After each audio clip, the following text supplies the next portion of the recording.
Bienvenue dans le deuxième exercice à l'initiation de Pamir. Dans le précédent exercice, nous avons réalisé des tâches basiques sur la construction des murs et la modification des pans de croupe, et pour finir, la modification de ferme. Dans cette création-ci, nous allons nous intéresser à la création d'une échelle de pignon, à la définition d'un tronçage et à l'uniformisation des fermettes. Je copie donc mon plan pour le coller dans Pamir. Je me dirige ensuite dans Fichier, Réglages, et je définis mes paramètres. Je sélectionne comble perdu. Je sélectionne un petit de pied droit, avec une surface de toit de décalage à 200. J'ai donc mes réglages de débord droit de 30 degrés. Et donc je sélectionne une coupe d'aplomb avec une coupe 2.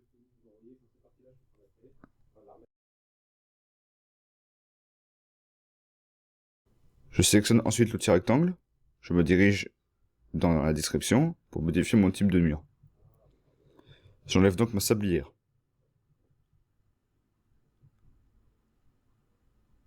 Je peux ensuite donc créer mon bâtiment.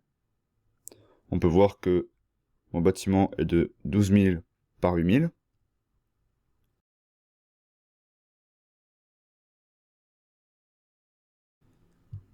Je peux donc le créer en additionnant les cotations. On peut voir que Pamir peut calculer les cotes que l'on lui ajoute. Il peut faire des additions, soustractions ou même multiplications. En entrant mon addition, je tape sur Entrée, et on voit que ma cote a donc été réalisée avec succès. Je rentre ensuite la deuxième cote qui est de 8000, et là, mon bâtiment principal est créé. Je vais donc enlever maintenant les rectangles qui sont en trop, avec un décalage de 2200.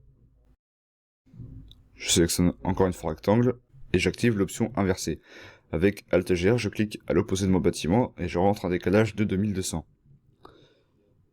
Je vais donc maintenant rentrer la cote du bâtiment, qui est 2400 par 2100. Je vais donc faire la même chose pour mon deuxième rectangle, avec un décalage cette fois-ci à 3400. Je peux voir que mon rectangle enlevé de mon bâtiment est de 1800 par 2100.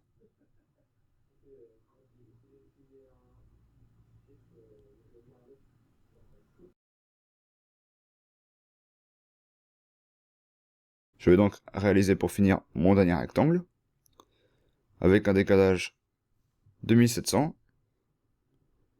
et un rectangle qui fait 4400 par 1100.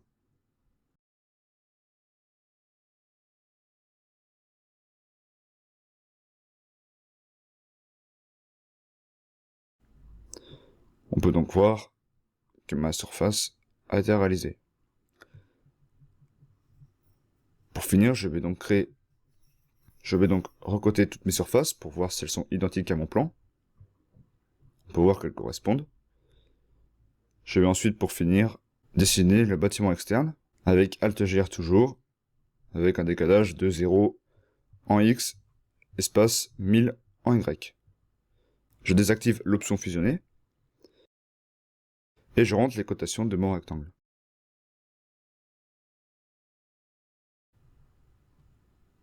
On peut donc voir que mes surfaces ont été créées avec succès.